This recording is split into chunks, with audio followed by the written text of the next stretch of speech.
Hello hi welcome back to gold channel. இன்றைக்கி November 4ஆம் தேதி காலையில் நிலவரம் எப்படி இருக்குது, இன்று விலை அதிகரிக்க வாய்ப்புகள் இருக்கா இல்லை விலை குறையுமா அப்படிங்கிறத பற்றி பார்த்துக்கலாம்.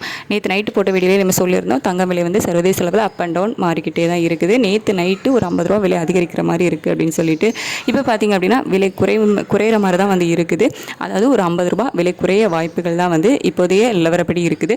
ஆனால் நம்ம வந்து கன்ஃபார்மாக சொல்ல முடியாது, ஏன்னா சர்வதேச அளவில் அப் அண்ட் டவுன் வந்து மாறிக்கிட்டே இருக்குது. ஸோ இன்றைக்கி தங்கத்தோட விலை வந்து ஒரு ப்ளஸ் ஆர் மைனஸ் ஒரு 10 ரூபாயிலிருந்து 50 ரூபாய்க்குள்ளே இருப்பதற்கான வாய்ப்புகள் தான் வந்து இருக்குது. ஏன்னா கடைசி நேரத்தில் சர்வதேச நிலவரம் எப்படி இருக்குது அப்படிங்கிறத பார்த்துட்டு தான் ரேட் வந்து ஃபிக்ஸ் பண்ணுவாங்க. ஸோ இப்போ வந்து தங்கத்தோட விலை வந்து ஒரு 50 ரூபா குறையிற மாதிரி வந்து இருக்குது. அதுக்கப்புறம் யூஎஸ் டாலருக்கு நிகரான இந்திய ரூபாயோட மதிப்பு வந்து 88.77 பைசா அந்த ரேஞ்சில் தான் இருக்குது. ஸோ அதுலேயே வந்து பெருசாக மாற்றம் இல்லாமல் தான் வந்து இருக்குது.